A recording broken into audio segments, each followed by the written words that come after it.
Hey, it's Deborah Atkinson. I'm back with you for another Myth Buster. This one's about running. So the question or the comment coming from our Flipping 50 community is this.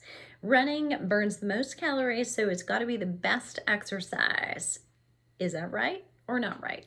That's what I'm tackling. So this is Myth Buster, I think number 7 in a series. If you've missed the other ones, go back and listen to them just in case, because sometimes the answer will build on a prior one. But let me tackle this. So running may or may not burn the most calories depending on how much you do it, how hard you do it. But what you want to take into account is running is only a lower body exercise. So if that's all you've done, especially if that's all you've been doing for decades, you need to probably develop some upper body muscular strength and or endurance so that your posture is better, so that your skeletal system from your spine to your shoulders to your neck is stronger. So osteoporosis, or what we call the osteozones, tend to be our wrist, our spine, and our hips. And those are, we call it that because they're the areas that are most prone to fractures. Hips, first of all. So running may be doing you some good as far as your hips go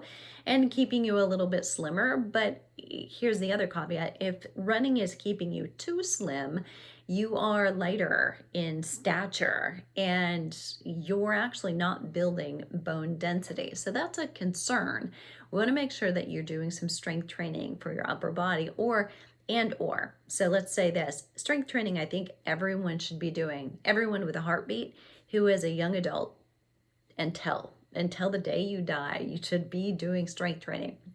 But that aside, you also may want to incorporate something for alternating days. So you're not always going to the same wear and tear on the same joints and even the same muscles, so that you're doing something with your upper body. Swimming would be a great alternative to your running. So you're probably predominantly using your upper body, using some strength and muscularity there, but also you're doing a low impact exercise, giving your lower body a break and your skeletal system a break. So it's a great alternating exercise, or run a couple of days, swim a day, run a couple, swim a day.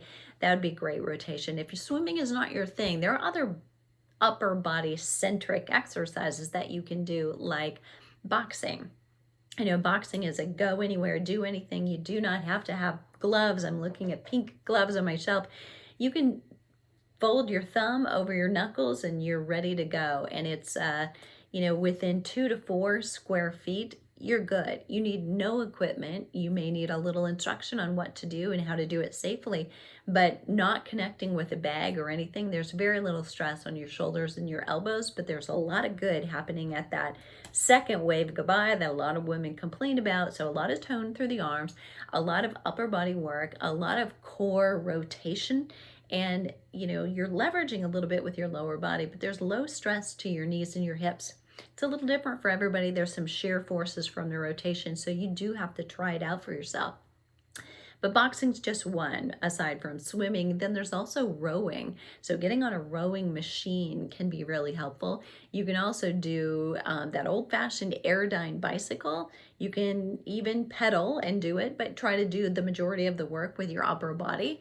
An elliptical machine would work. Try to do the majority of the work, again, with your arms pushing and pulling, and let your lower body be just passive, much more passive and resting.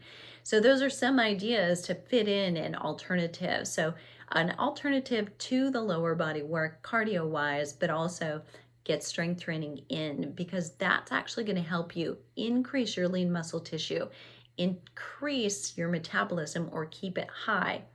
And if you're only running, you may be actually losing a little bit more muscle than you realize. You may be looking in the mirror and saying, I'm still toned, I still have some of that definition, but you may have less muscle mass than you did at one point. And you cannot run away, literally, you cannot run away from bone density issues. And so it's important to look at all of those things. So I hope that helps, and I will see you on the flip side.